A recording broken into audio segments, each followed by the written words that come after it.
series of lives to discussing colonialism and its effects. مرحبا بكم مرة أخرى في كافي هيستوري. هاد المرة اختارينا في هاد لا سيزون جديدة ديالنا أننا نتكلموا على الاستعمار وجميع المفردات المشابهة ليه في الحلقات الجاية ديالنا. اليوم الحلقة ديالنا غادي تكون خليط ما بين العربية والإنجليزية. So today we welcome with us Dr. Ahmed Kabel, an associate professor in the Humanities and Social Sciences School in Al-Khawain University, to talk about the concept of coloniality. Dr. Kabel, welcome with us. Thank you, Rita. I'm delighted to be here with you. Thank you. I would like to remind our viewers that they can as well be part of this discussion by asking their questions in the comments. Also, feel free to just message us if you want to be part of the discussion yourself. We will make sure to read and have Dr. Kabel answer all your questions.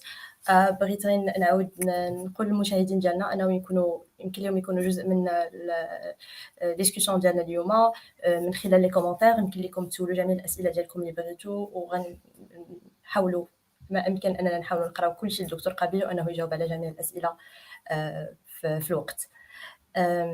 Now we can start our discussion, and since the discussion is titled Understanding Coloniality, and since I know that some of us can be confused by many concepts in relation with that, like post-colonialism, neo-colonialism, so how can we define coloniality itself?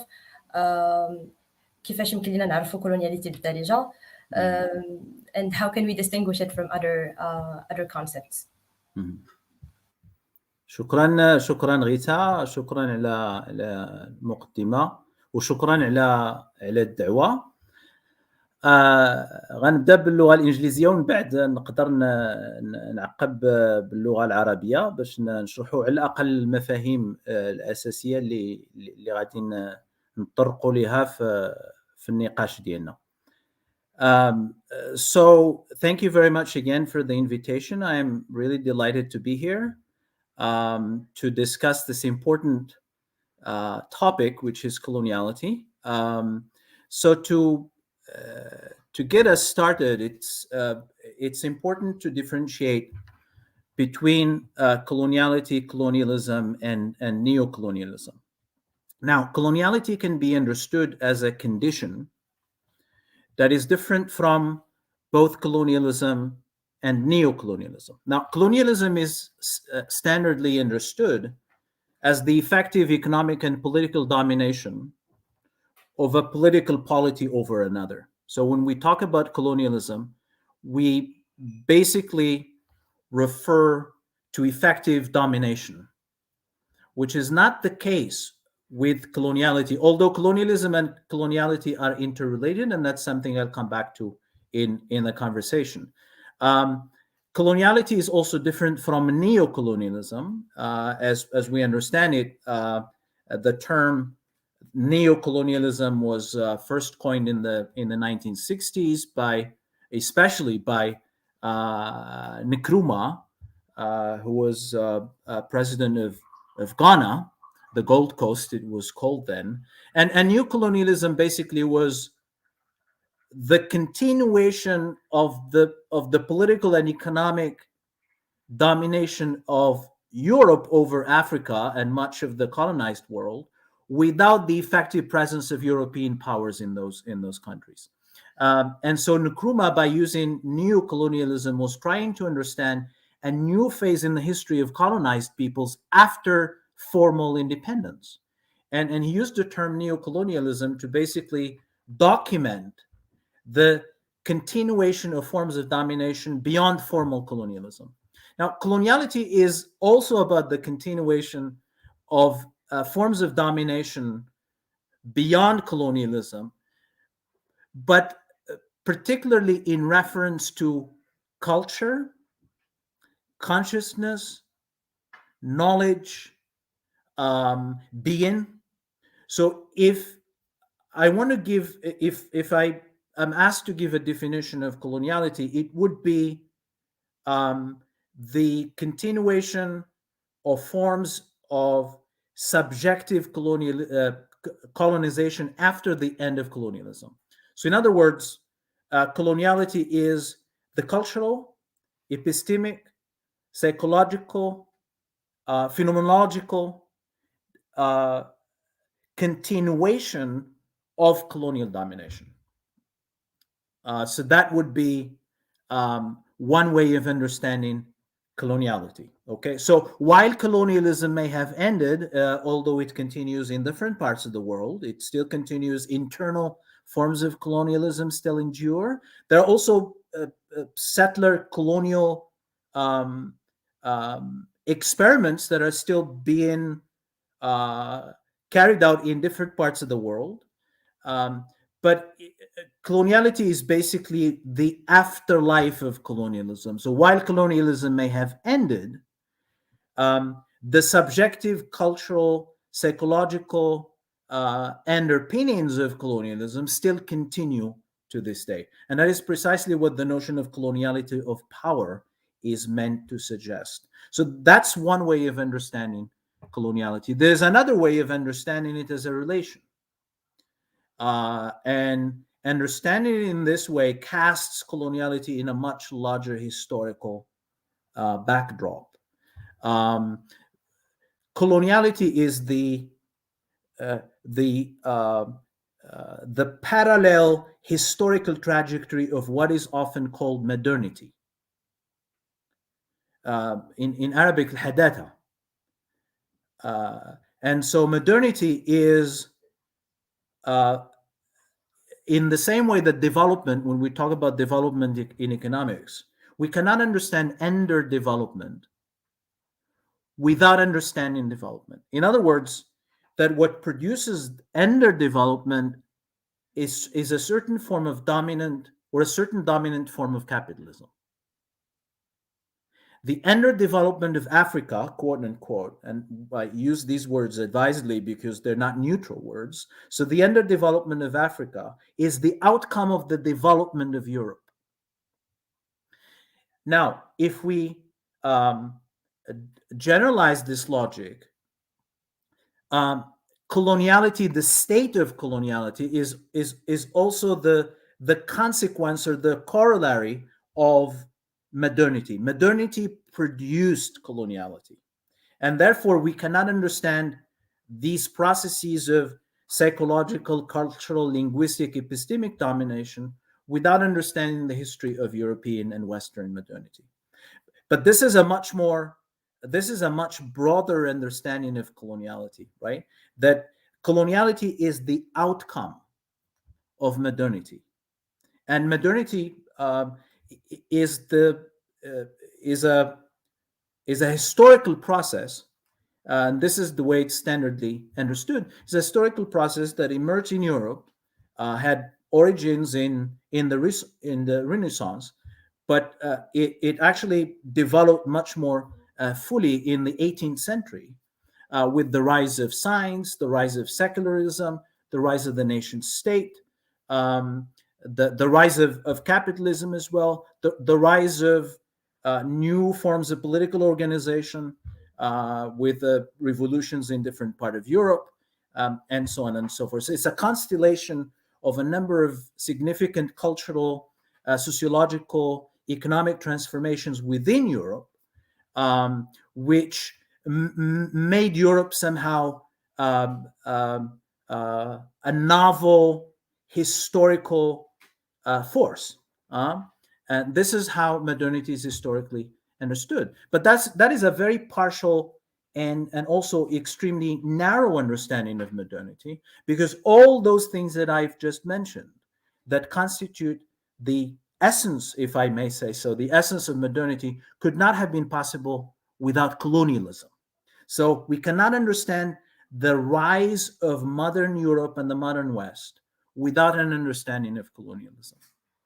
And therefore, modernity and coloniality are inseparable. In the same way that development is inseparable from underdevelopment. It's development that produces underdevelopment. And it's modernity that produces coloniality. So this is a much more expansive understanding of coloniality, which goes even beyond colonialism, because colonialism, in fact, ended in many parts of the world.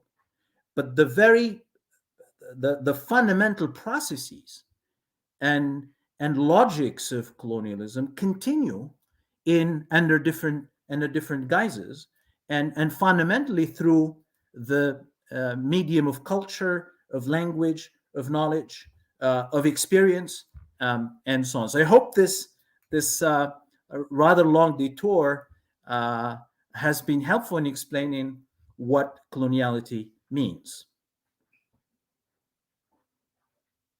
It definitely did. Yeah. It definitely did make us see the difference between coloniality and other concepts, and how it can be linked to other concepts, in fact. Yes. Can we just have a bit of a summary of that in Darija, just to highlight to our viewers what are the definitions in Arabic, and how what is coloniality in Arabic? ممكن نترجمه يعني ممكن ترجمة كولونياليتي بمفهوم الاستعمارية، اللي هو مفهوم مختلف على المفهوم وعلى الممارسة ديال الاستعمار كقوة، يعني كظاهرة اقتصادية وسياسية اللي مرتبطة خصوصا بالسيطرة، يعني السيطرة الفعلية. هذا هو يعني التعريف التقليدي للاستعمار، هو السيطرة الاقتصادية والسياسية الفعلية من دولة أو من واحد الكيان سياسي على واحد الكيان سياسي واحد آخر. وبالتالي أن الاستعمارية تختلف على يعني التعريف ديال الاستعمار، حيث الاستعمارية تتجاوز الاستعمار، يعني تجاوزت حتى زمنيا بعد انتهاء ديال المرحلة الكلاسيكية ديال الاستعمار والظهور ديال الدول المستقلة، ولكن الصيرورة ديال السيطرة وديال الهيمنة يعني مازال مستمرة لحد الآن، مستمرة في مجالات ديال الثقافة، مجالات ديال اللغة، المجالات ديال الوعي، المجالات ديال المعرفة، المجالات ديال الوجود. حيث مسألة أساسية اللي ما تطرقتش لها في المداخلة ديالي باللغة الإنجليزية هي أن المسألة ما مرتبطة فقط بالمعرفة، مرتبطة حتى بالأونتولوجي، يعني بالوجود. هذه المسألة اللي تعبر عليها مثلا فرانس فانون في الأول ديال الستينات وفي الخمسينات، تعبر على أن الاستعمار يعني تيقسم الوجود لجوج، يعني القسمين، قسم الوجود وقسم اللا وجود. قسم الوجود هو الغرب، هو أوروبا، وقسم اللا وجود هو الإنسان المستعمر والمستعمرة. المستعمرة هي واحد الجغرافيا ديال اللا وجود، non being, a zone of non being, the zone of being and the zone of non being. على حسب التفكير ديال فانون أن المنطق تسميه the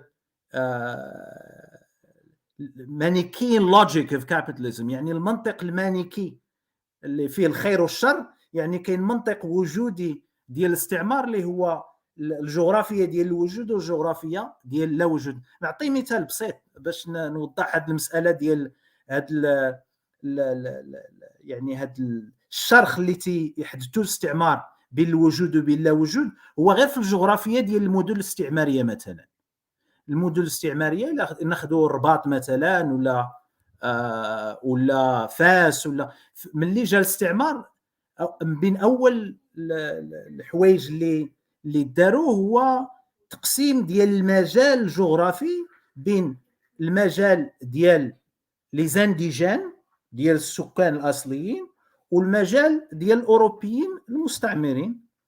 والمجال ديال لي زانديجان هو المدينه القديمه، هو القصبه، فيه السور داير به، يعني الزناقي صغار. يعني المجال، يعني حتى المجال الجغرافي هو جزء من التعامل ديال القوى الاستعماريه مع السكان المحليين. وهذا التقسيم هذا مبني على نفس المنطق اللي تيقسم الوجود، المنطقه ديال لا وجود او الجغرافيا ديال الوجود والجغرافيا ديال لا وجود. حيت حتى في التفكير الكولونيالي مثلا هو ان المدينه القديمه هو واحد المجال ديال الفوضى، مجال ديال المرض، مجال ديال التخلف، مجال ديال الجوع. ولكن المدينه الجديده اللي هي الجغرافيا ديال المستعمر هي العكس ديال المدينه القديمه فين كاينين فين يعني في اللي تيكونوا فيها السكان الاصليين. وبالتالي فان الاستعماريه هي تتمثل جميع الخلفيات الثقافيه، جميع الصيرورات الثقافيه الذهنيه المعرفيه الوجوديه اللي يعني عاشت وتتعيش الى حد الان حتى بعد انتهاء يعني الاستعمار الكلاسيكي. هذا باقتضاب يعني تعريف على الاقل تعريف ديال واحد الفهم معين للاستعماريه. كاين فهم اخر اللي مهم هو ارتباط الاستعماريه بالحداثه الاوروبيه والحداثه الغربيه. يعني ان الاستعماريه هي واحد النتاج طبيعي، نتاج منطقي، نتاج تاريخي للصيروره ديال الحداثه في اوروبا. كما يعني بنفس الطريقه اللي النمو او التنميه ديفلوبمون، كما التنميه تنتج تخلف، حيت التخلف ماشي هو حاله طبيعيه. يعني مثلا الدول في افريقيا ولا في اسيا ماشي تزادوا متخلفين، بالعكس ان الى جينا نديروا تحليل تاريخي فان كانت حضارات عريقه جدا ومتطوره ويعني سوفيستيكي في لاشين فلان، يعني الحضاره الاسلاميه قرون ديال التطور والعلم والفلسفه والتفكير. يعني هذه الحضارات ما كانوش متخلفه. المفهوم ديال التخلف هو نتيجه ديال النظريه ديال التنميه، كما ان الاستعماريه هي نتيجه ديال واحد الصيروره تاريخيه اللي هي الحداثه تنتج الاستعماريه. علاش؟ لان المفهوم، لان الحداثه اصلا هي غير ممكنه، ما كانتش ممكنه من غير الاستعمار. ان الحداثه الاوروبيه لا الحداثه المعرفيه لا العلوم لا الراسماليه مثلا ما كانش ممكن يكونوا هاد يعني الركائز ديال الحداثه الغربيه بلا الوجود ديال الاستعمار. بالتالي الاستعمار هو واحد المنطلق، يعني حتى من الفهم للتاريخ ان الاستعمار واحد الآلة معرفيه اساسيه لمعرفه الحاضر. حيت هذا الحاضر اللي تنعيشوه ماشي نتيجه ديال الطبيعه، يعني ماشي غير جا هذا الحاضر وانتج. هذا الحاضر هو واحد النتاج ديال صيرورات تاريخيه، والصيروره التاريخيه اللي يعني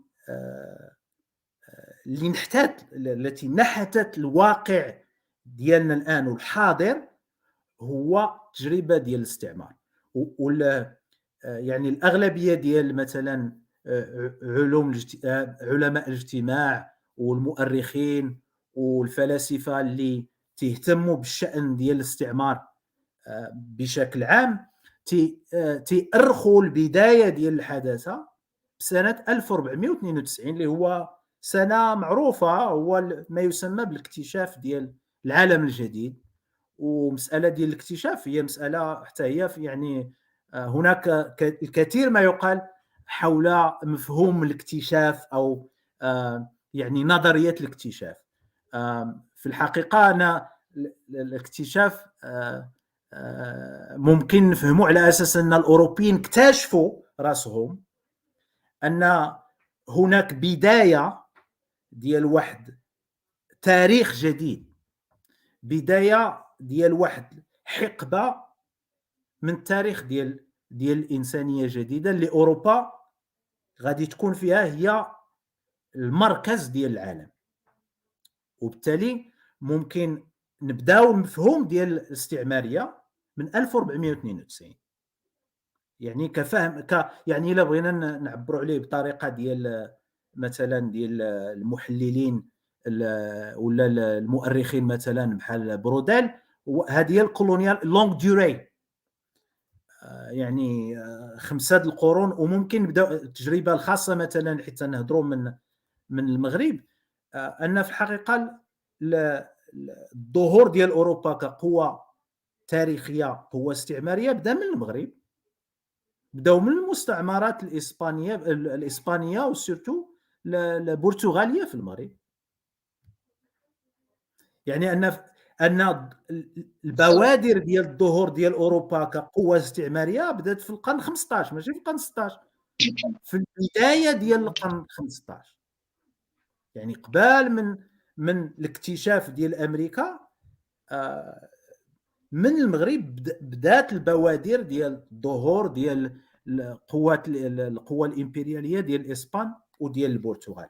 وبالتالي فان المغرب، يعني انا فاهم ديال يعني المغرب هو جاء في واحد كان مفصلي في التحول ديال التاريخ من الميديتراني، من البحر الابيض المتوسط، اللي كان هو القلب ديال الحضارات الانسانيه المتوسطيه، الفينيقيين، الاغريق. يعني كان البحر الابيض المتوسط، بلا ما نكونوا شويه يعني سونتريك بارابور للميديتراني، كانوا حضارات اللي ما عندهم، ما مرتبطينش مثلا بالمتوسط. الحضاره الصينيه والحضاره في الهند مثلا ما كانوش مرتبطين بالبحر الابيض المتوسط، ولكن البحر الابيض المتوسط كان هو المركز ديال مجموعه من الحضارات. 1492 البدايات ديال التوسع ديال الاسبان والبرتغال هي البدايه ديال تحول المركز ديال الحضاره من المتوسط للمحيط الاطلسي. وهنا تنبداو في واحد السيروره تاريخيه جديده تتبدا بالاستعمار ديال الامريكيتين. هنا مرحله مفصليه في التاريخ الحديث، مفصليه بما تحمله الكلمه من معنى. يعني بان تنتحولوا من واحد البنيه تاريخيه وبنيه انسانيه لواحد البنيه واحده اخرى اللي يعني تتختلف بشكل جذري عن البنيات اللي قبل منها. وهنا اللي بغيت نشير ليه، ما عرفتش واش نكمل بالعربيه ولا نرجع للانجليزيه ولا اللي ارتحتي ويدو فيه. اللي لا، انا ارتحتي مرتاح فيهم بجوج. انا يلا تنكتشف راسي راه مرتاح في العربيه. خذ راحتك واش بان لا لك. تبارك الله عليك. ما تهربوش لي كونسيبت. لا حيت لا يعني تبارك الله، نيت التوجه اللي خديتيه في الشرح ديالك بالنسبة للاستعمارية وكيفاش ربطتيها بالمغرب والبحر الأبيض المتوسط كريجن، كيوصلنا للسؤال التالي ديالنا اللي هو في من سياق يمكن لينا نلاحظوا أو لا كتمارس علينا الاستعمارية في إفريقيا والمغرب، في إفريقيا عامة والمغرب بالخصوص. واخا الا سمحتي يا رحاب، عندي واحد الاضافه، يعني اضافه بسيطه قبل بيان سور. ما نطرق للسؤال ديالك. بغيت غير ندير واحد الربط مهم جدا بين ثلاثه ديال المسائل.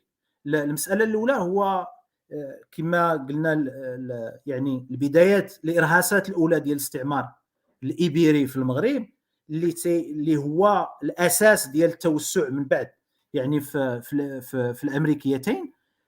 المساله الثانيه هو التحول ديال المركز الحضاري من البحر الابيض المتوسط للمحيط الاطلسي.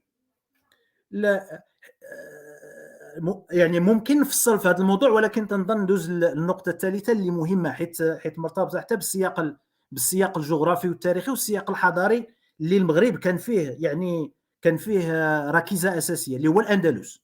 يعني السقوط ديال اخر مملكه في الاندلس 1492، ما يسمى بالاكتشاف ديال امريكا. حيت ممكن نهضر على، حيت الاكتشاف هو مفهوم ايديولوجي، مفهوم مؤدلج. it's an ideological concept, and for us to be able to grasp what it means to be what that concept means ideologically is to ask the simple question: what does it mean to be discovered? What does it mean to be discovered? And Pablo Neruda was a very famous Latin American poet, wrote in one of his poems, who discovered Columbus? it's not a trivial question, because this is precisely the question that coloniality asks, is what does it mean for Native Americans to discover Columbus? And part of coloniality is that this history of how Native Americans discovered Columbus is completely obliterated as a possible understanding of history. And what you have as official history is the history that was written by the victors, not by those who were genocided as a result of being discovered. So for Native Americans, the history of discovery is a history of genocide. For Europeans, the history of discovery is the history of the rise of Europe, is the beginning of an epoch. For Native Americans, it's the end of who they are, is the end of a way of life, the end of a way of being, the end of a way of knowing. And therefore, the birth of one civilization meant the genociding and the end of another civilization. In the same way that as I pointed out earlier, that pivotal moment where we have the discovery of the New World and the collapse of the last Muslim kingdom in Spain, you can see that pivotal moment, that this juncture in history where the center of the world moves from the Mediterranean to the Atlantic Ocean. And with that, we have the rise of, as I said, the rise of a new historical paradigm, if you will. And so I just wanted to frame this as part of a long durée understanding of coloniality. So one might argue that the very first germs of modernity was actually sown in Muslim Spain, where the fall of one world, the total collapse of one world, meant the beginning of the rise of another. And Columbus, just as an anecdotal interest, is that Columbus was actually present at the Alhambra when it fell to the forces of Queen Isabella and her husband Ferdinand. He was there, and he was there when he began to negotiate his voyages and to try to get funding for his voyages.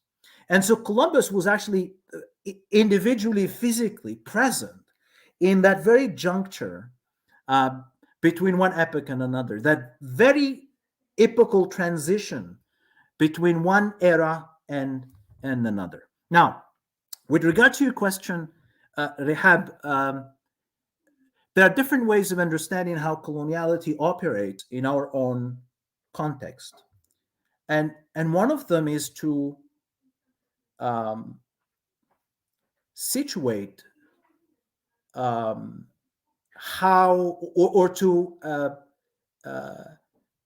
try to understand how the experience of colonialism, particularly in Morocco, we can talk about the Maghreb, we can talk about the larger Middle East, but with regard to Morocco, it was a relatively brief period, 44 years of direct French presence, even though there were incursions before, and so on. So it's not specifically 44. One can go as far back as 1830, when Algeria fell to French forces, and for many historians, that was the very first signs of the emerging threat towards Morocco. But I want to focus on one particular element, or one particular constituent of French colonialism in Morocco, which is the production of knowledge. One historian called the French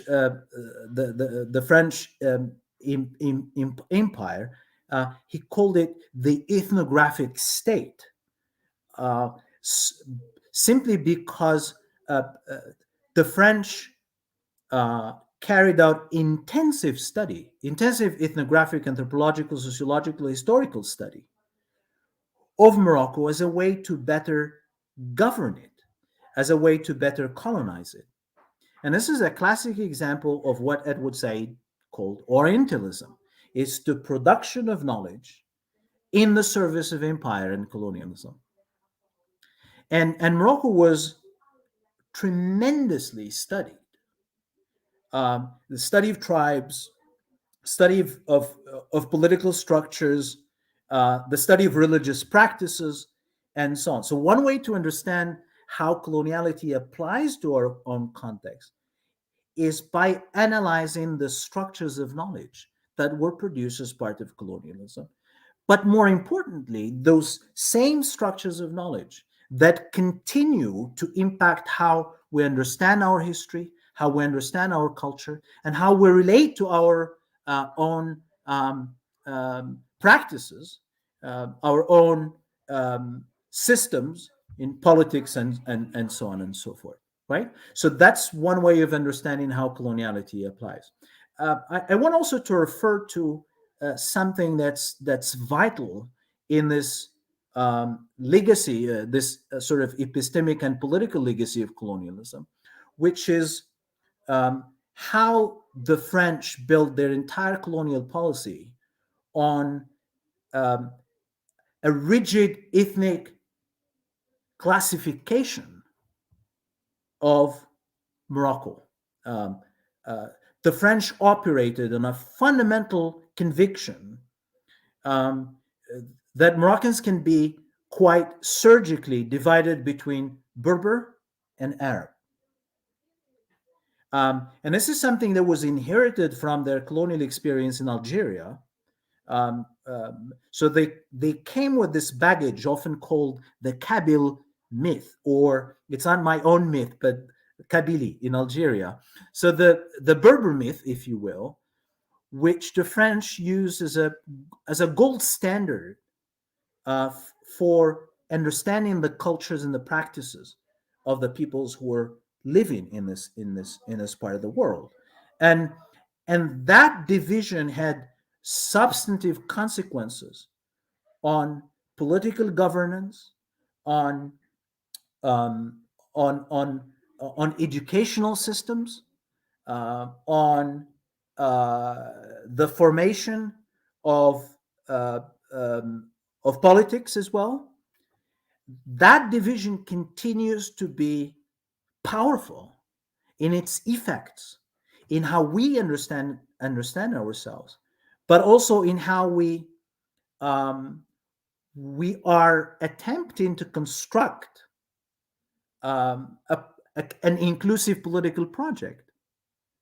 Uh, One way also in which that colonial experience was very formative was in the way it actually shaped the the specific contours of the nation state, the Moroccan nation state, that emerged out of colonialism, which was mapped out on a classic Jacobin model of one people, one language, one religion, one nation. And so you can see uh, different manifestations of how the colonial experience has fundamentally shaped our own identities, our own political structures, our own consciousness, forms of knowledge that have become so vital to how we understand ourselves and understand our histories. And there were several demands after colonialism, for example, for Moroccan intellectuals and historians to begin to decolonize, to begin to move um, away from that colonial model of understanding, and Larawi is a typical example. Uh, and so here we have different manifestations of how coloniality is embodied in culture, in knowledge, in in political structures, in identities. And so, yes, the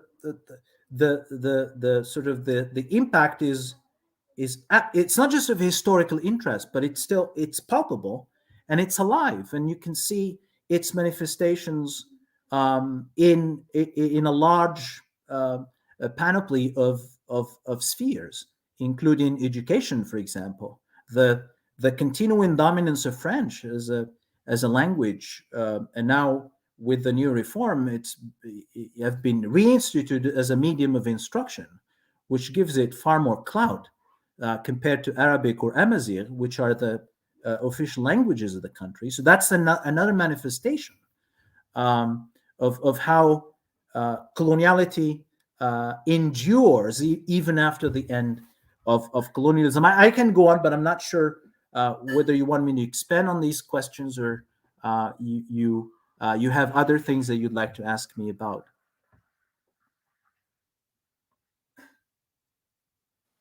Yes, thank you for the detailed answer to our last question. I want to go to a comment we have from Anis, and he has a question. Since we talked about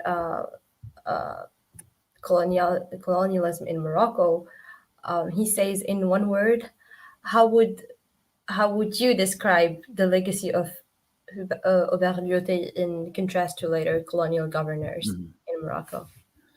Yeah, it's a very good question. I think Lyoté he set the very foundations of colonial policy in a way that shaped not just the colonial experience. I mean, there governors would come after him who would actually be in total disagreement with his own approach. But the point remains that he set the very foundations of colonial policy in this country.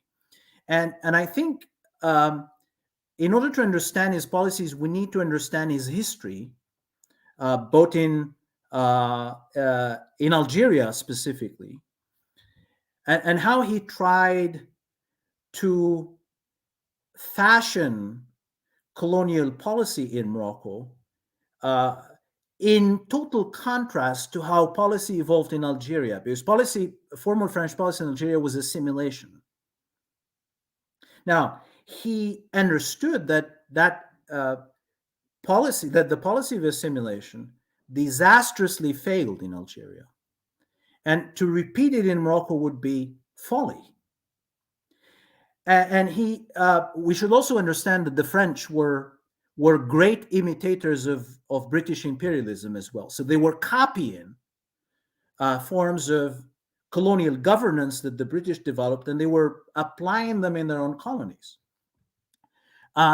We should also understand that Lyoté was an aristocrat, very much convinced of the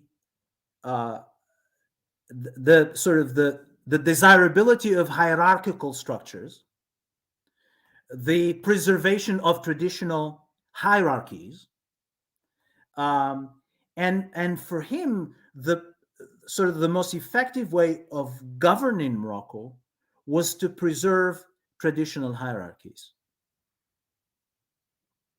not to disturb the natural order. And his speeches were replete of his consistent exhortation to the respect and preservation of traditional hierarchies. And so for me, that was a fundamental sort of fundamental mechanism in shaping not just later later policies in colonial Morocco, but actually were fundamental in shaping post-colonial Morocco. And I can expand on this if you're interested. But Lyoté was he was a visionary, and I'm not extolling him here. I'm simply describing his own sophisticated understanding of colonialism, hierarchies, traditional elites, and his learning from the colonial debacle in Algeria, and so his legacy continued even after the end of colonialism, uh, in how even local actors understood themselves. You see, understood themselves even during colonialism and after that. So, how I describe his role as absolutely formative in setting the groundwork for colonial governance in Morocco. Thank you, Dr. Kabel. Um, One of the things that you talked about earlier and that we drifted from was the use of French and how it is more of a powerful language Mhm. in previously colonized North Africa than the first languages. As Mhm. an example, in Morocco, like we don't use Arabic and Amazigh as much as we use French in like the Mhm. workplace or etc. Yes. I would like to ask Ayman to present his question about this matter. Thank you, Rita. Doctor, I think last question about Yute's legacy is related to maybe the forms of coloniality in Morocco that the French exercised in Morocco.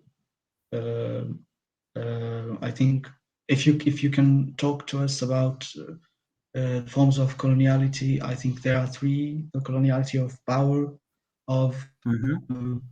of knowledge, of gender. But as an example, in Morocco, I think the coloniality of power might can be presented as how the Moroccans used to work the lowest jobs for the French settlers, French Mhm. colonizers, Yeah. gardeners or something. Uh, Mhm.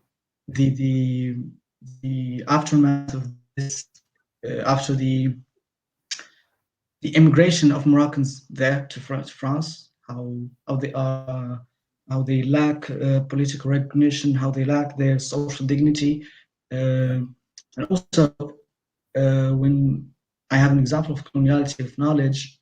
Uh, I mean, we see how the youth of Morocco are so obsessed with studying abroad, especially in France, as if the system is different, or the educational system in France is Yes. better or sophisticated than ours, Mhm. Morocco. And also our obsession, talk like Lisa said, the our obsession with how talking in French might show your status, your social status. Yeah. I mean, we're from the intelligentsia, or Mhm. we are from the elite if we speak French, and we are Mhm. from the from the from the The how masses, you should I mean? say that? Yes, if we speak Estrasia. Mhm. If you can explain to us this, please. Yes, there are different manifestations of how coloniality functions in relation to French. I forgot to mention also that part of the enduring um, effect of colonialism is actually is economic. Um, the Moroccan economy continues at least um, let's say after independence, it continued to be decidedly wedded to the colonial economy. I mean, it continued on the same underpinnings as the colonial economy, and it continued to be tied to the French economy. And so there's an economic element also that's important to take into account. Um, Speaking of French and how it relates to coloniality, there are different levels um, that we can actually flesh this out. The first level is we can look at how coloniality operates in what we call language ideologies. Um, how different languages are imbued, how they're invested with different forms of desire, different aspirations, different values.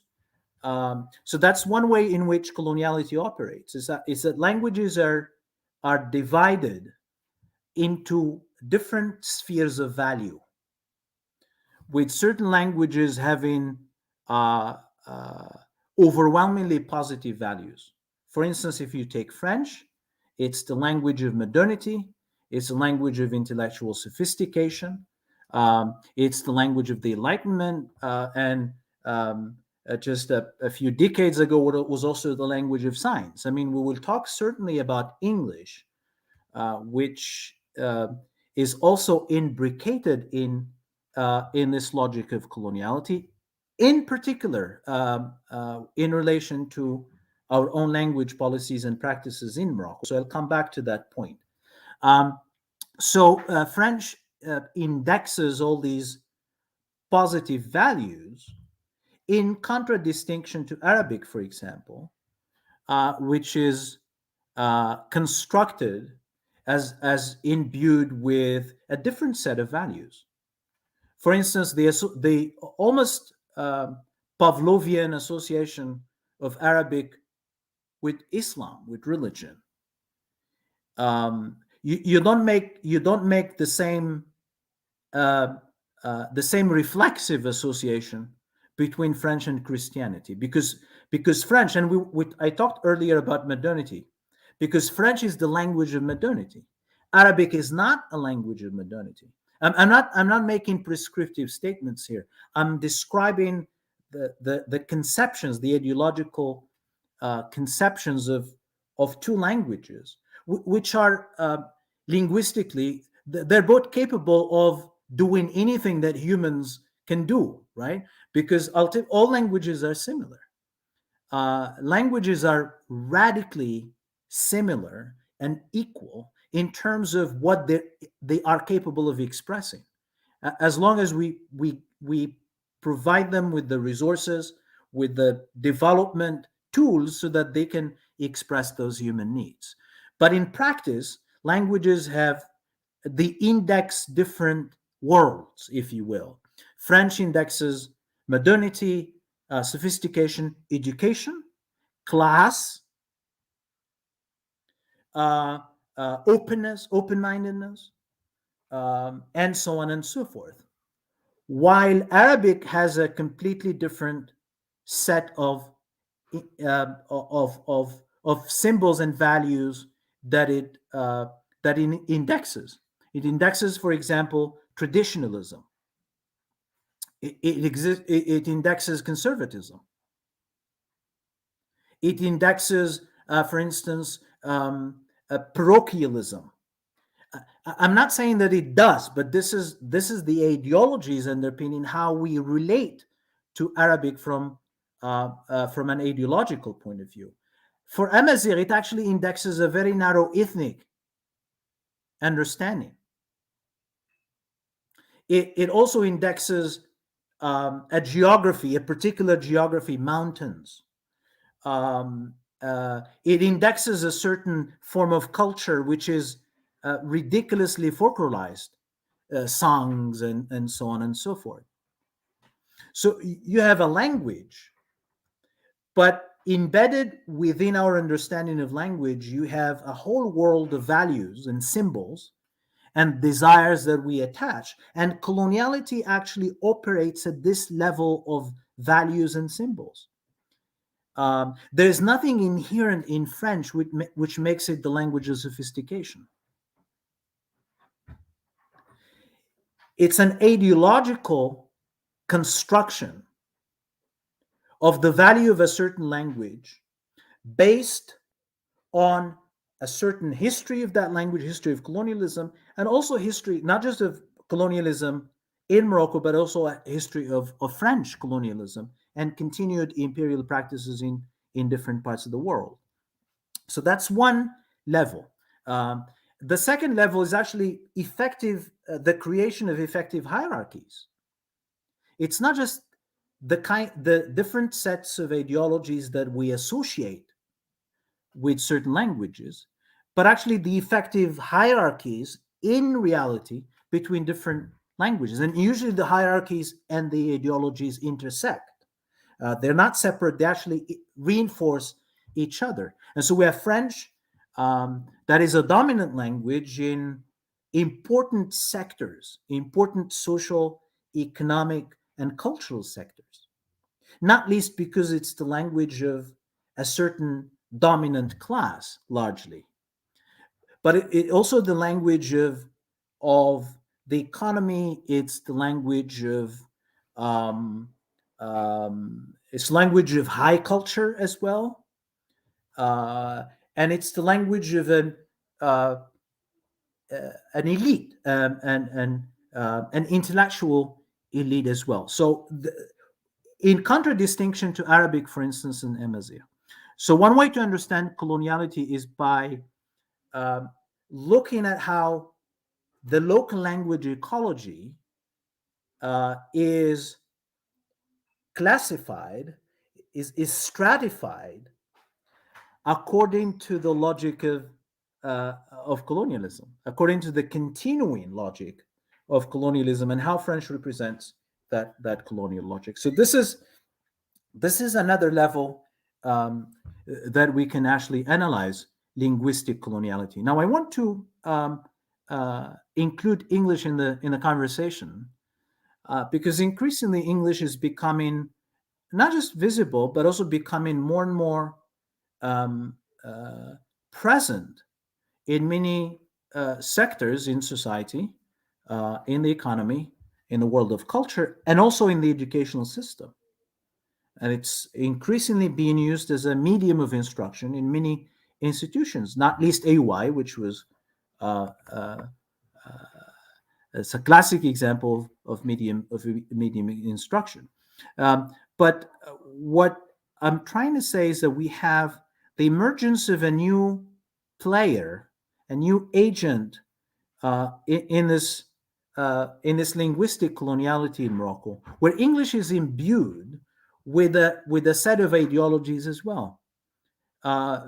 It's the language of science, and if you've been following the national debate about medium of instruction, whether it should be French for the sciences or English for the sciences, it was a display of clashing ideologies of languages, where the proponents of French still continue to insist that French is a language of science, while the proponents of English actually argue that the new language of science is English, that English is the language of new technologies. English is the language of the knowledge economy. And we have a sort of a cluster of new discourses about human capital, the knowledge economy, skills, lifelong learning. All this constellation of concepts are very intimately associated with English. And one of the manifestations of how English is constructed within this ecology, and it's constructed, by the way, through a hierarchical patterning in relation to French and in relation to Arabic and Amazigh. That actually one interesting development, and I actually written about these things, but it's striking how English has been consistently portrayed as a language that has no colonial history in Morocco. Somehow English is a neutral language, in a way that French is not, because we have an intertwined history with French. Excuse me. That we have an intertwined history with French, history characterized by colonial domination, and no it's very hard to make the case that French is a neutral language.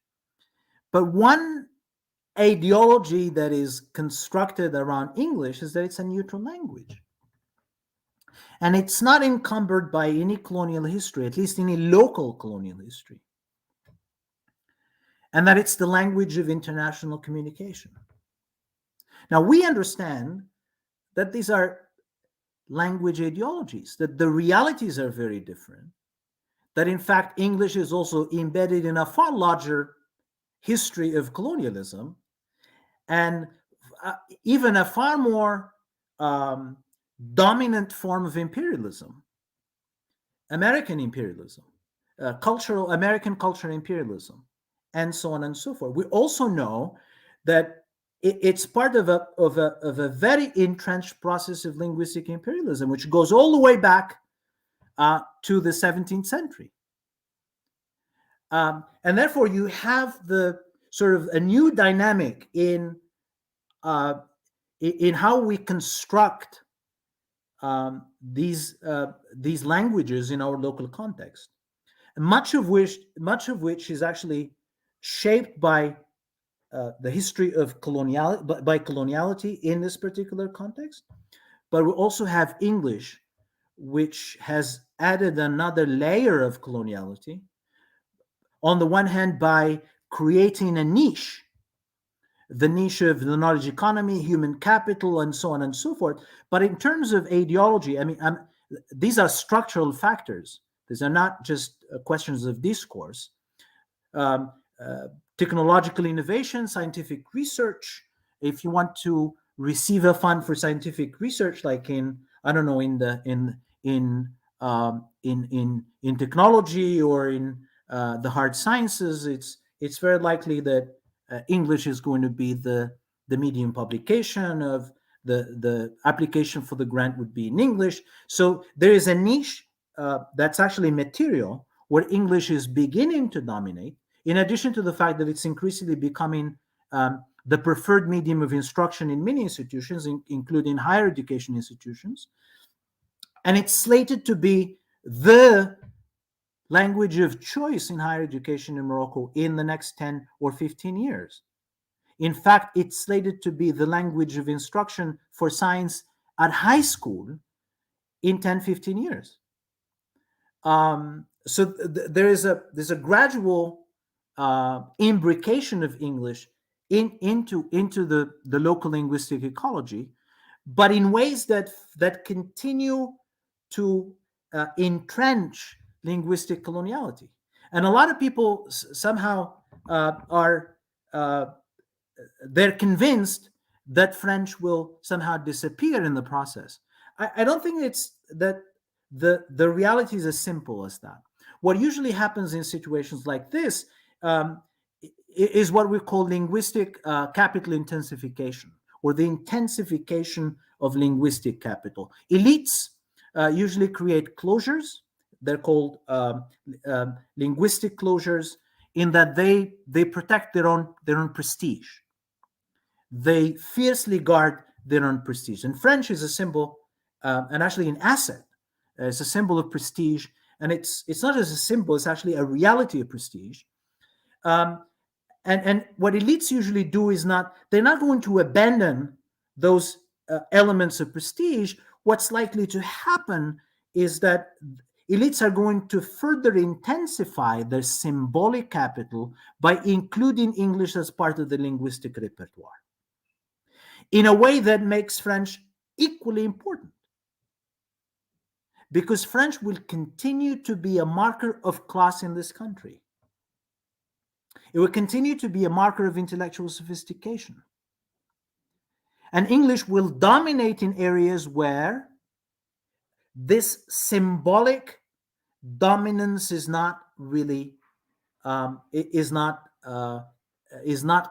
contemplated. So French will continue to dominate as a language of even if not as a language of science or a language of innovation, a language of human capital, and so on, but will dominate as a marker of class, as a marker of prestige, but also as an important legacy of French colonialism.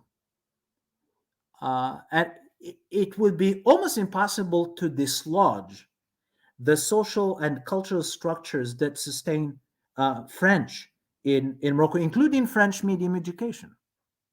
So French medium schools, mission schools, will continue to be markers of class and markers of prestige and so on and so forth. English will have its own niche, but in a way that does not radically displace French from its own position of prestige. So for me, it's important to understand these interactions between ideologies, discourses, and practices on the one hand, but also on the material structures that sustain those ideologies and those language hierarchies.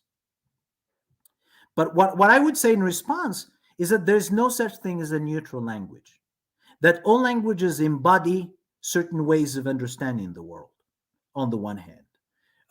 Semantics, words embody worldviews. They're not neutral descriptions of reality. And in fact, in many ways, words in particular languages construct reality differently. For example, mind and, reason is not aql in Arabic. There's synonyms in a dictionary, but the historical baggage is not the same. The cultural baggage is not the same. And so in a sense, all languages are not, there's no such a thing as a neutral language, that every single language embodies a certain worldview. So on that level, it's not neutral. Secondly, that all languages, at least dominant languages and languages with histories of colonialism, are here because of colonialism. So they're the sort of the living embodiment of power. Their existence, their continued domination, is the result of a history of power. And therefore, it cannot be neutral. Thirdly, that all languages are associated with human interests. In particular cases, languages that are associated with the interests of nation states. English is aggressively promoted by the UK, by the United States, as part of furthering their own national interest. So this is part of what a friend and a colleague of mine, Robert Phillipson, calls linguistic imperialism.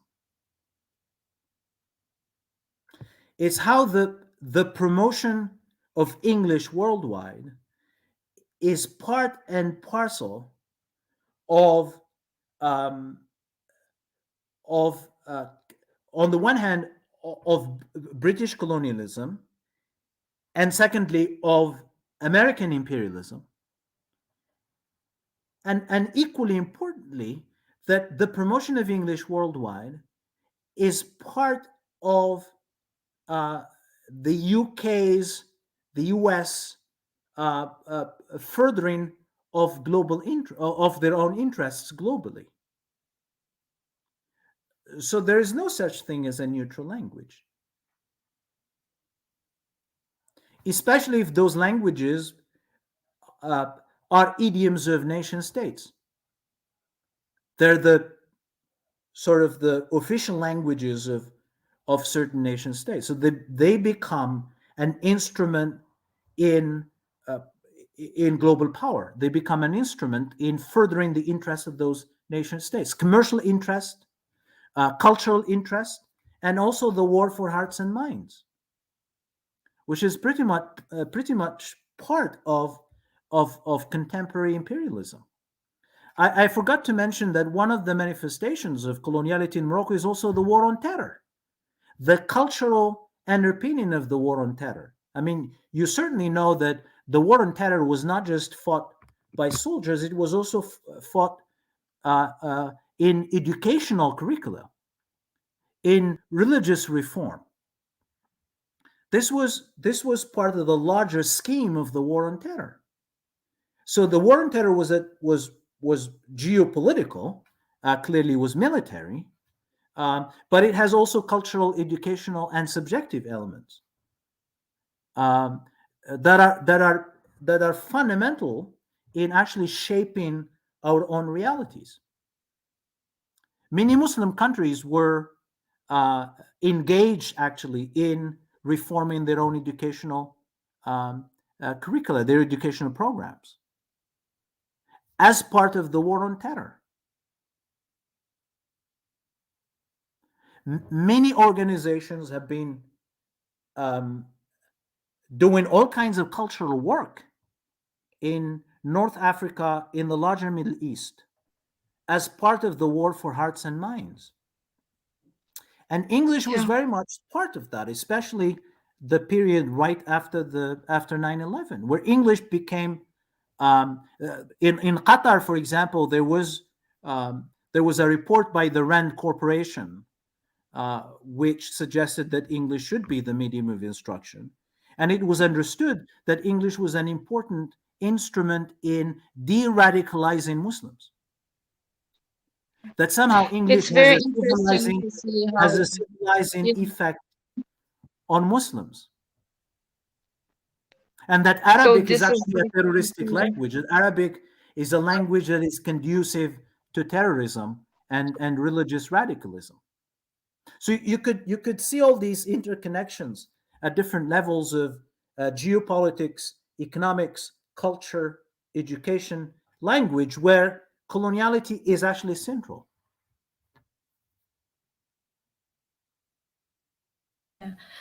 I'm sorry. I think was trying to ask a question about what we were talking about.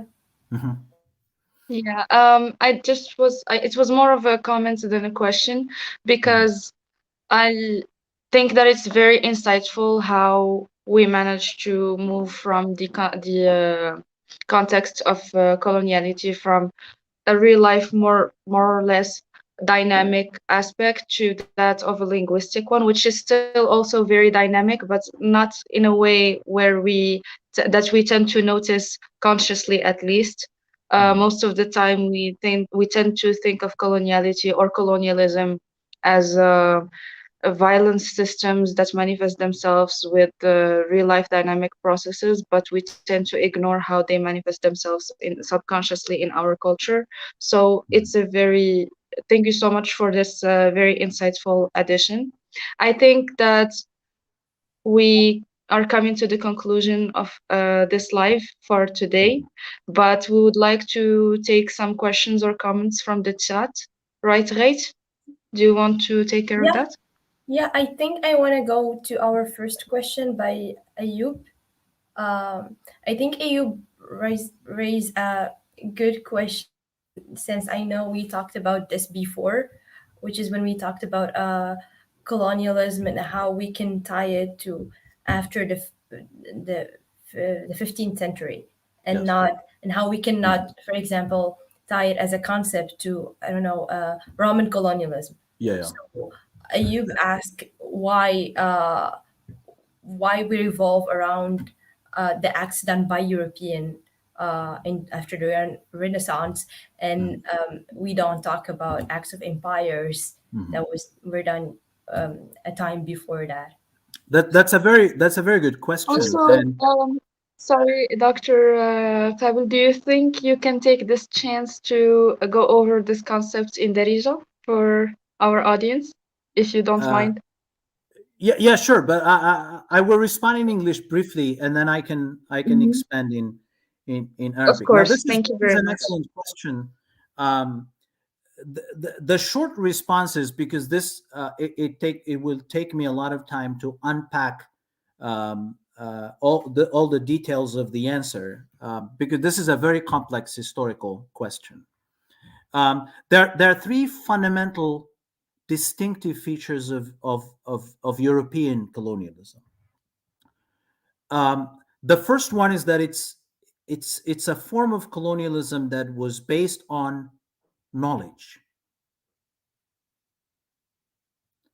And it's no coincidence that, for example, the historian, the distinguished historian I referred to earlier, Edmund Burke, called the sort of the colonial enterprise in Morocco as the ethnographic state.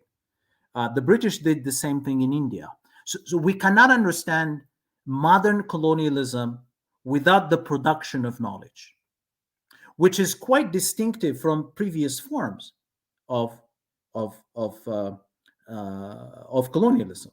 Now, the colonial knowledge that was produced was part of a larger ideology um, of sort of legitimating the very practice of colonialism.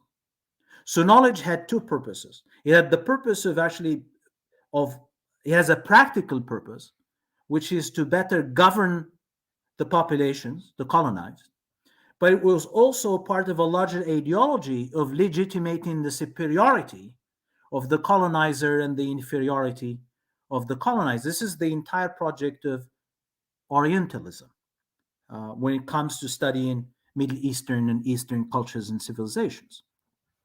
So the European colonialism was based on this idea. The Romans were not interested in ideologically legitimating their own rule. They were interested in the loot. They were interested in plunder.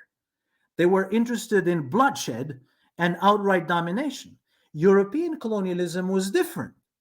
And this was eloquently actually stated in Joseph Conrad's short novel called Heart of Darkness. In Heart of Darkness, in which Conrad chronicles the horrors of Belgian colonialism in the Congo, at some point, the narrator said that the idea, and I'm paraphrasing here, the idea of colonizing, I'm not actually strictly paraphrasing, maybe missing one or two words, but this is more or less the quote from Heart of Darkness. The practice of colonizing people who have darker complexions than ourselves or have flatter noses than ourselves is not a good idea when you look at it carefully. But what redeems it is the idea. So what makes European colonialism distinctive is the idea. It's the very ideological construal of the whole process of colonialism. If you look at for example, colonial ideologies like the French, you have la mission civilisatrice, which was the building block of French colonialism.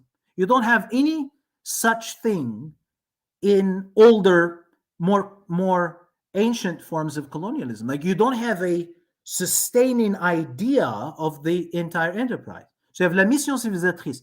The French had a mission in the world to civilize. They had the Enlightenment, they had the Revolution, and so on and so forth. And they have this mission in the world to spread civilization, to spread reason, to spread order. When the French colonized Morocco, they colonized it under the pretext of restoring order. Because order is the epitome of civilization. The British had their own colonial ideology, which was the white man's burden. That the white man had a historical burden. And in order to discharge that burden, the white man has to colonize the world in order to enlighten the inferior races, in order to bring responsible government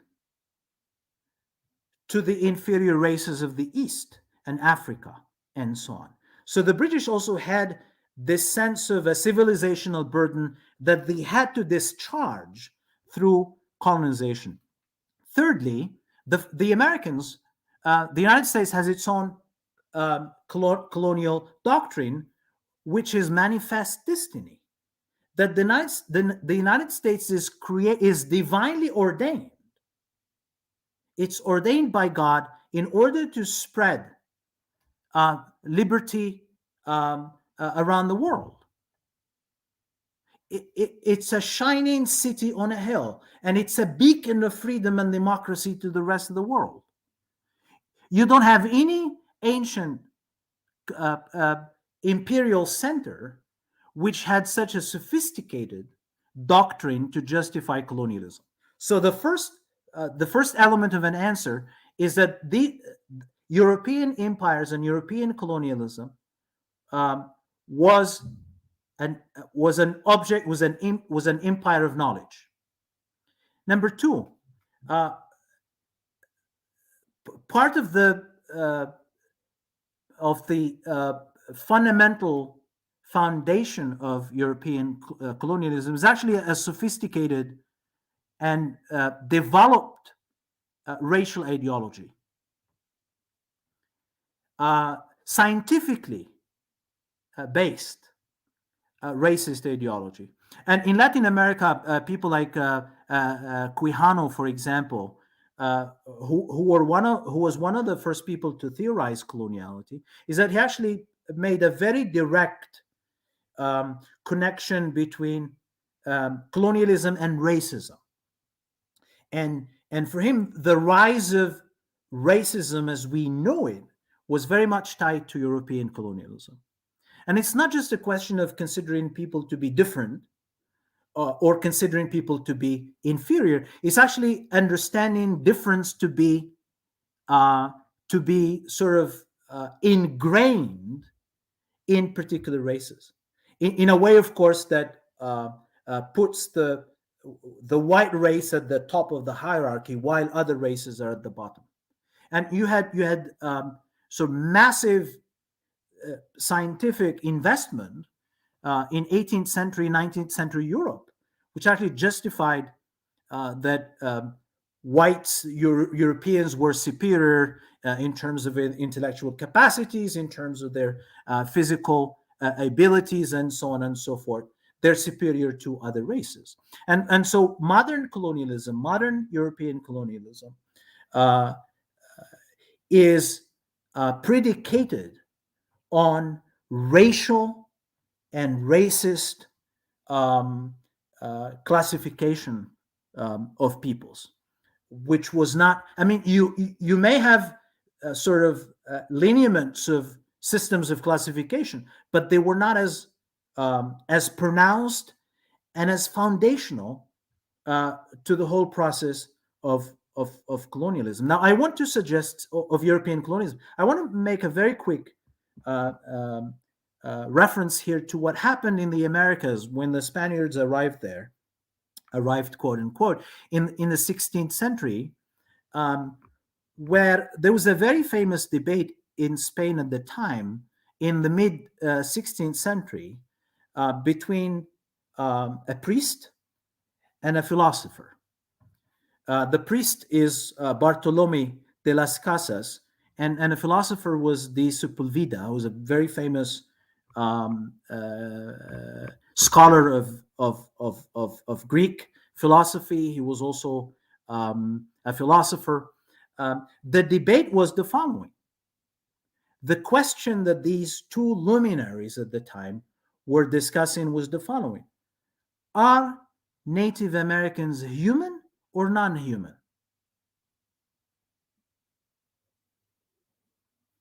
This is the logic of discovery that I was referring to earlier, that Native Americans suddenly discovered that their basic humanity was in question. This is what discovery meant for Native Americans, that their very being as humans was questionable. And that was debated in Valladolid in Spain without their presence. So people were actually adjudicating about their own humanity without them being present to defend themselves or to express an opinion about their own humanity. Now, this is the racist and racialized foundation of modern colonialism that it's very hard to find as systematically and as actually as an enduring fact of colonialism in previous colonial structures. Thirdly, and I will close with this third element, modern colonialism or European colonialism is inseparable from capitalism, which is a unique feature of European colonialism. And racism, at least according to Quijano, racism is foundational to capitalism. That exploitation of the colonies, the capitalist expropriation and exploitation of colonies, is legitimated by racism.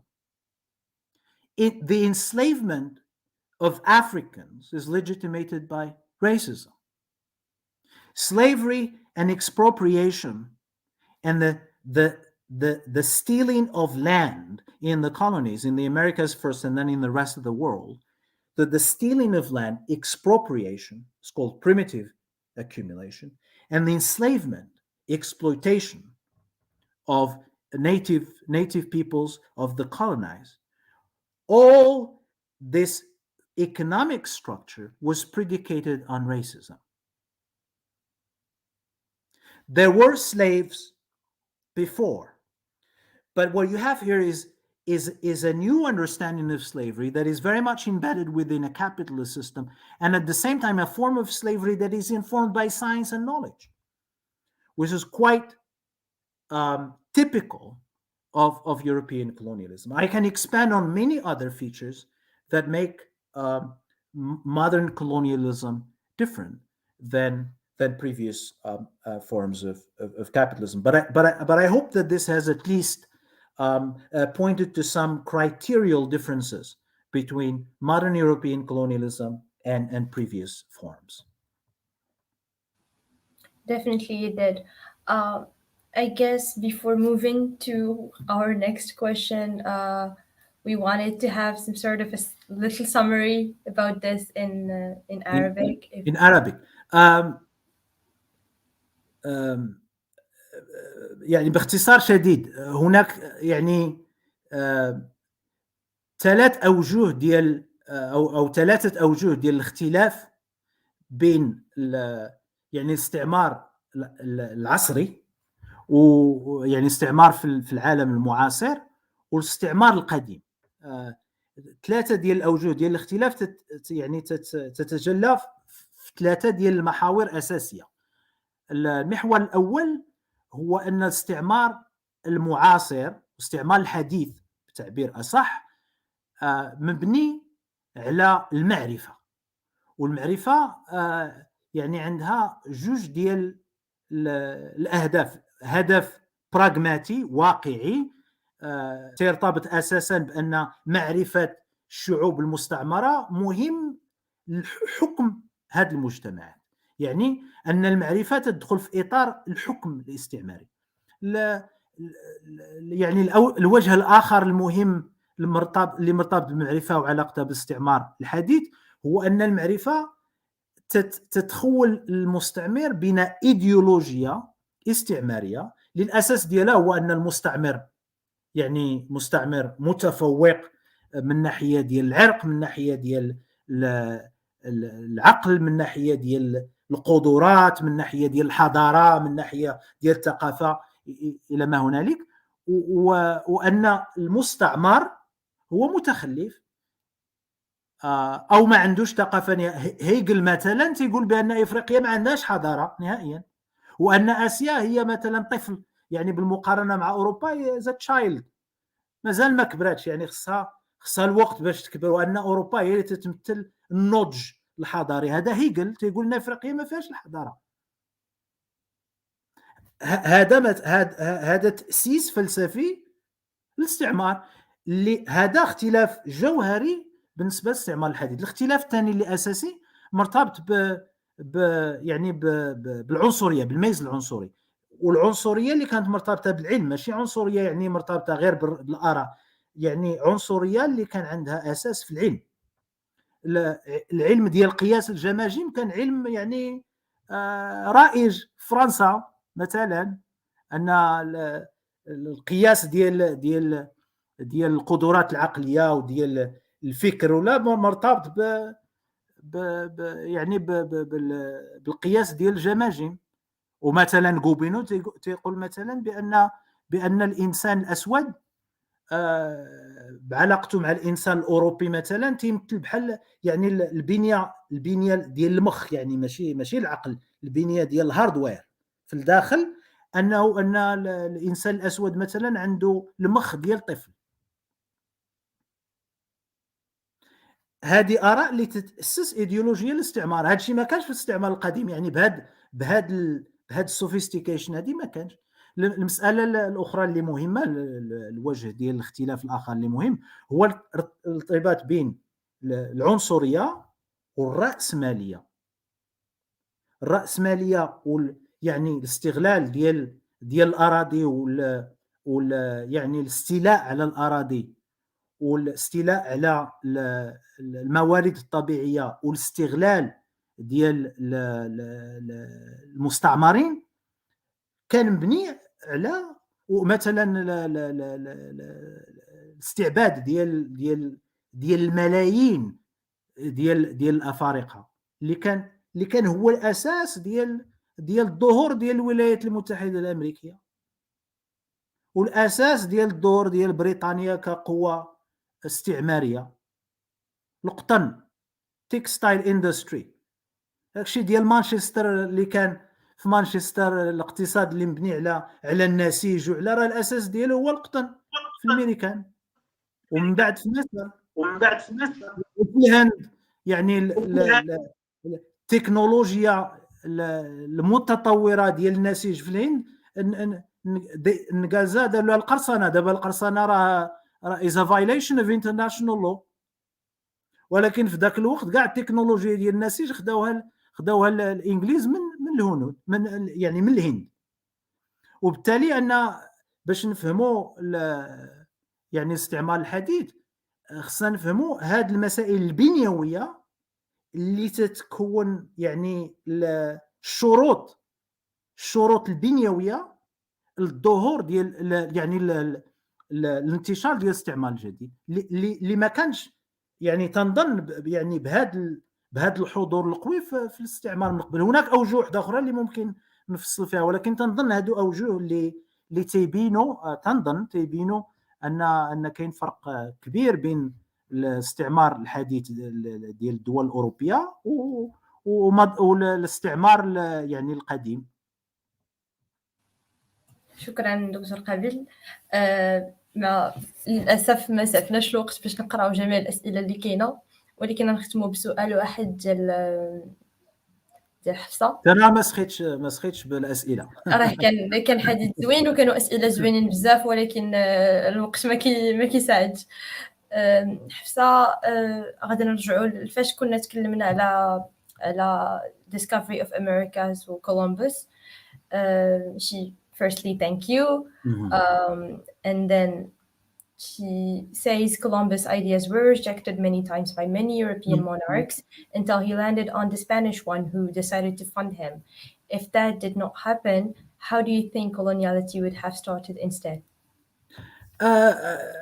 هو يعني حتى في هذا سؤال مهم، حيت هذا تيتسمى في التاريخ counter factual virtual history، والمؤرخين تيهمهم يعني السيناريوهات، يعني سيناريو بديل. مثلا انا كولومبوس مثلا ما اكتشفش امريكا، اشنو كان غيكون؟ هذا سؤال صعيب، ولكن اللي تنظن اللي كان غيكون هو، وهذا تنظن هو الصيروره الطبيعيه ديال التاريخ من قبل، هو ان تيكونوا ريجنال بلوكس، يعني تيكونوا قوى اقليميه. يعني ان اللي تنقول هو ان اوروبا وكل ما كانش الاكتشاف ديال امريكا ما عمرها غتكون اوروبا اللي تنعرفوا دابا. وبالتالي التاريخ الصيروره التاريخ الكوني ما عمرها كانت غتكون هكا، حيت بلا الاكتشاف والاستعمار ديال اوروبا ديال يعني اسبانيا والبرتغال، ومن بعد انجلترا وحتى فرنسا الامريكيتين، ما كان غيكون تاريخ واحد اخر، تاريخ كوني واحد اخر. حيت بلا داك الاستعمار ما كانش غتكون اوروبا كما تنعرفوها دابا. حيت كاين مثلا بومراندز، واحد العالم معروف كتب واحد الكتاب سميتو The Great Divergence. The Great Divergence تقول يعني لا تيز ديال الكتاب بسيطه، ولكن يعني باش تبررها صعيب بزاف. هو ان حتى الحدود ديال القرن 18 اوروبا ما كان عندها حتى شي افونتاج على الحضارات وحدين اخرين. ان ابتداء من القرن 18، البدايه ديال القرن 18 بدات اوروبا تديماركا على لي سيفيليزاسيون وحدين اخرين. ولكن هذيك لا ديماركاسيون يعني الاساس ديالها هو الكيمول ديال ديفيدندز ديفيدوند ديال الاستعمار. تما بدا يعني واخا التعبير مجازي ماشي تما فاش بدا يعني لي فخوي ديال الاستعمار تيبانوا، واخا هما دير بيتر فروتس دير نوت سويت. تما بداو الفروتس ديال الاستعمار تيبانوا، وبالتالي بدات اوروبا Europe begins to stand out with regard to the rest.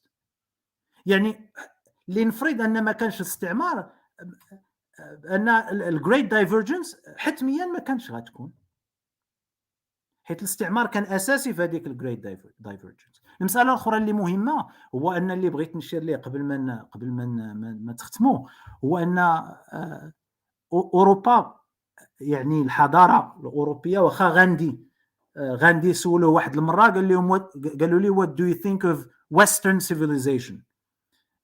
قال لهم it would be a good idea. كيف it doesn't exist it would be a good idea. لا، الحضاره الغربيه ما كانش ممكن تكون بلا الانتاج الفكري والتكنولوجي والحضاري ديال حضارات وحدين اخرين، بما فيها الحضاره العربيه الاسلاميه، بما فيها الحضاره ديال الهند، بما فيها الحضاره ديال الصين. نعطيكم مثال بسيط باش نختموا بكولومبوس، واخا خاتمه ماشي في محلها، ولكن نختموا بكولومبوس. لا تكنولوجي اللي ساعدت كولومبوس باش يوصل لامريكاز ماشي ديال لي زوروبيان. لا تكنولوجي عندها الاساس ديالها في الشرق، لا نافيغيشن تكنيكس، لا بوصول، كل شيء داكشي ما تختارش في اوروبا، تختار في الشرق. وبالتالي لا تكنولوجي يعني the material possibility of reaching the Americas was possible only by appropriating technological advances and technological innovations from Eastern civilizations. دونك واللي بغيت نختم به هو ان التاريخ، حيت مزيان نشير هذه المساله حتى في علاقتها مع علاش اليوروبيين، يعني علاش الاستعمار الحديث هو يعني علاش مختلف على الاستعمار اللي من قبل. وان كاينه واحد المفهوم بالانجليزيه سميتو يوروبيان اكسبشناليزم. هاد يوروبيان اكسبشناليزم الاساس ديالو هو ان اوروبا فريده من نوعها في التاريخ ديال البشريه. يعني ان الحضاره ديال اوروبا بحال سويت جينيريس، يعني خرجت من راسها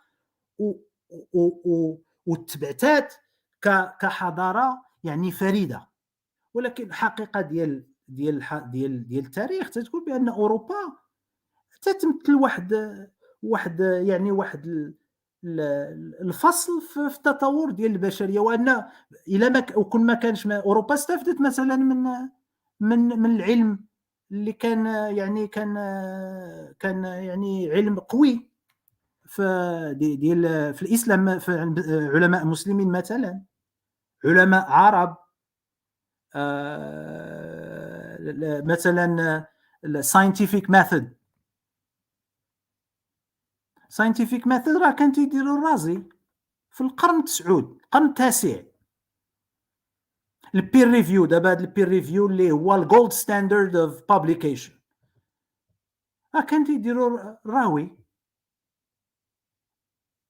كان تيديروا في يعني في سوريا. وبالتالي ان اللي مهم من الناحيه ديال لا الفهم التاريخي ولا في الثقافه ولا كيفاش نتعاملوا مع الماضي، هو ان ما كاين حتى شي شعب ولا شي حضاره اللي فريده من نوعها.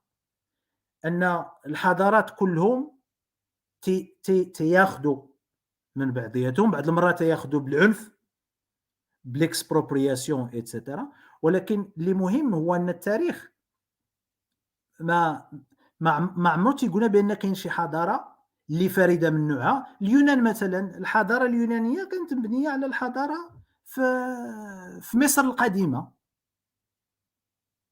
ancient Egypt هي لا باز انتيليكتويال وهيستوريك ديال الحضاره الاغريقيه، و ancient Egypt حضاره افريقيه. يعني انا الجذور ديال الحضاره الاغريقيه راه الجذور ديالها في افريقيا، وبالتالي بان مثلا الحضاره ان حيت في لا كونستركسيون ديال الوعي الاوروبي هي ان everything begins in Greece.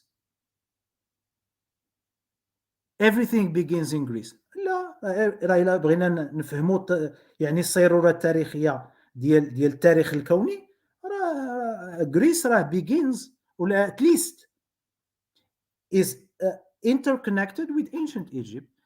اللي مهم هو نحاولوا نفهموا التاريخ بالتعقيد ديالو وب يعني cross fertilization. ان حيت المفهوم ديال الاكسبشناليزم ديما تيدي للتبرير ديال العنف. ملي تحس ملي يعني you construct yourself as exceptional, that is legitimation for violence. وهذا الشيء اللي عشناه في 500 عام دابا ديال الاستعمار الحديث، بما فيه والكولونياليتي هي واحد الاستمراريه لهذاك الفكر ديال انك انت اكسبشن. هذا الشيء علاش نشوفوا الدمار من ناحيه ديال الثقافه، والدمار من ناحيه ديال اللغه، والدمار من ناحيه ديال الوجود. نشوفوا افغانستان مثلا، نشوفوا العراق، نشوفوا الحروب افريقيا. نشوف السؤال اللي كان مطروح هو يعني المشكل ديال اللقاح في افريقيا. علاش اللقاح في افريقيا ما متوفرش؟ هذا استمرار ديال الاستعمار وديال racism that continues to shape global health. هذا يعني هذا وجه من الاوجه الواضحه ديال الاستمرار ديال الاستعمار. حيت يعني as I said before, the logic of colonialism is based on the zone of being and the zone of non-being. في امريكا وفي المملكه المتحده الناس تاخذوا لا تخوازيام دوز.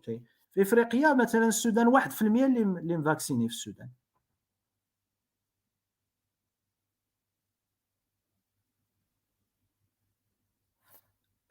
هذا تعكس الواقع ديال الاستمرار ديال الفكر الاستعماري والعنصري اللي يعني اللي هو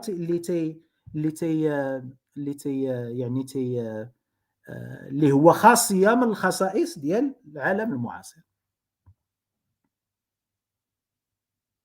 دونك هذا ماشي موضوع اكاديمي ولا موضوع يعني فكري، لا، هذا موضوع مرتبط بالمعيش ديالنا يعني بالمعاناه، المعاناه البنيويه، ماشي المعاناه ديال الاشخاص. معاناه اللي النتيجه ديالها هي مجموعه من البنيات ديال السلطه والبنيات ديال الهيمنه اللي تتاثر في الحياه. ممكن نهضروا على هوموساكير وعلى يعني تتاثر في الحياه وتتاثر يعني تتاثر في المعادله ديال الحياه والموت. اشيل مبيمبي هو فيلسوف كاميروني معروف، تيسميها نيكروبوليتيكس. هو القوه السلطه باش تحدد واش الواحد يموت ولا ما يموتش. يعني هاد اللا عداله اللي كاينه في التوزيع ديال اللقاحات في العالم هي واحد الوجه من ديال النيكروبوليتيكس، ديال لا نقولها سياسه الموت. يعني تتحدد بطريقه فعليه شكون اللي يحيا وشكون اللي يموت. وهذا هو المنطق الاساسي ديال الاستعمار، هو الباير لايف. يعني جورجيو اغامبن هو فيلسوف ايطالي معروف، كتب كتاب سميتو باير لايف، يعني سسبنشن ديال السوفرنتي، ان الحياه ديال الانسان تكون عاريه، ممكن تقتلو بلا ما يكونوا نتائج عليك انت. يعني هذاك الانسان خارج من المفهوم ديال القانون. وإلا شفنا النظام العالمي كيفاش يعني تيخدم، هو انك كاين واحد المجموعه ديال الناس في هذا العالم اللي they're disposable, they constitute bare life. إلا قلت لكم مثلا بأنه تنظن غنختم، حيت كل مرة تنقول غنختم، ولكن كل مرة تجيني فكرة اللي مرتبطة وتن I hope that I'm not I'm not being too insistent. دكتور قابل، شكرا بزاف. شاركتي معنا بزاف ديال النقاط اللي حنا براسنا تبهرنا، ما كناش كنتوقعوا اننا غنتعلموا معاك حتى لهاد الدرجه بزاف. زعما في حدود قل من ساعتين راه كوميم it's very impressive. So thank you so much. And you're right, unfortunately we are tight on time, and we wish we could talk about it all night long, but we have to also be mindful of our audience. Great. Yeah, thank you so much for everything you brought up with us today. It's hugely insightful, and this deserves a second episode for sure. Absolutely. Absolutely. And I hope your audience have found this very useful, and it's been worth their time. Yeah, and I personally very much enjoyed the conversation, and I hope it's the same for everyone. I think a lot of them enjoyed, since we received many questions about different aspects that we could not talk about all because of the constraint of time. But we hope we can answer to them differently or alternatively in other ways. Maybe in the future by doing another episode or trying to just reply to the comments. But thank you, Dr. Kabel, for your time and for all your insights and information. I want to thank everyone اللي شارك معنا اليوم في هذه الحلقة باللي كومنتير ديالهم ولا الأسئلة ديالهم ولا غير بالجهد ديالهم أنهم يتفرجوا معنا. من أهم الحوايج أننا نقدروا ندويو عليهم في هذا الوقت الحاضر دابا، وأننا ندويو على الكونسيبت ديال الكولونياليتي أو الاستعمارية دابا، خصوصا أن الناس بزاف كيظنوا أن الاستعمار واحد الحاجة اللي طرات وصافي ما بقاتش جزء من الحياة ديالنا اليوم، ولكن هي راه باقي كتأثر علينا إلى حد اليوم. ولو فات اننا ما كندويوش عليها هو اللي كيخلي الناس كيف ما قلتي واحد جزء كبير منهم يكون ديسبوزبل. من المهم اننا نفتحوا الحوار اليوم وان الناس يقدروا يدويو على هذا الشيء، وكندعيو الجميع انه حتى هو يفتح الحوار على الكونسيبت ديال الاستعمار والاستعماريه وما الى غير ذلك، املا في ان من هنا للقدام يقدر يتغير العالم لحاجه احسن ضد هذه الاستعماريه. مرة أخرى كنشكرك على وقتك، كنشكر الجميع. شكرا، أنا تنشكركم وفرصة قادمة إن شاء الله. إن شاء الله. شكرا بزاف مشاهدينا، ونشوفكم في الحلقة الجاية. بارك الله فيك. شكرا، سعيدة.